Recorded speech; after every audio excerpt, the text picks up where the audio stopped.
ભાવનગર શહેરના ઐતિહાસિક આંબા ચોક વિસ્તારમાં ખોજા સિયા ઈસના અશરી જમાત દ્વારા હજરત ઇમામ હુસૈન હસનને શ્રદ્ધાંજલિ પાઠવવા માટે એક જાહેર શોકસભા તથા માતમી જુલુસનું આયોજન કરવામાં આવ્યું હતું। પવિત્ર કુરાને પાકની તિલાવત સાથે શરૂ થયેલા કાર્યક્રમમાં મુખ્ય વક્તા તરીકે ઉત્તર પ્રદેશના વારાણસીથી ખાસ પધારેલા મૌલાના યુસુફ ઉપસ્થિત રહ્યા હતા। મૌલાના યુસુફે પોતાની પ્રેરણાદાયી સંબોધનમાં હજરત ઇમામ હુસૈનને પવિત્ર જીવનચરિત્ર વિશે વિગતવાર પ્રકાશ પાડ્યો હતો।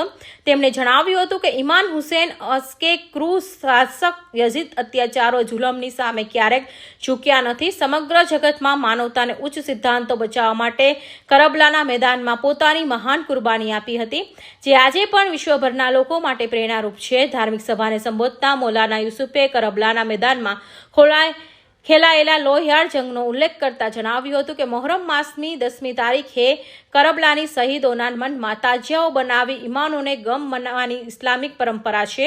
કરબલાના મેદાનમાં યઝીદ સેના દ્વારા જે નિર્દોષ લોકોને શહીદ કરવામાં આવ્યા હતા, તેમાં સૌથી નાની ઉંમરના માત્ર 6 માસના માસૂમ બાળક હજરત અલી અસગર હસનની શહાદતોની કરુણ ઇતિહાસ તેમણે વર્ણવ્યો હતો। અલીભાઈ લાખાણી, ભાવનગર ખોજા સમાજ। આજરોજ 10 મોહરમ એટલે કે ઇસ્લામ ધર્મના મહાન પૈગંબર હઝરત મોહમ્મદ મુસ્તફા સલ્લલ્લાહુ અલૈહિ વસલ્લમ તેમના નવાસા હઝરત ઇમામ હુસૈન અલૈહિ સલામ એમને કરબલામાં રણમાં 3 દિવસ ભૂખ્યા અને તરસ્યા શહીદ કરવામાં આવ્યા। તેમના 6 માસના દીકરા જનાબે અલી અસગર તેમને 3 બાલવાળું એટલે કે ત્રિશૂળ આપણે કહીએ કે એની ગળામાં મારવામાં આવ્યું અને શહીદ કરવામાં આવ્યા તેમને પણ।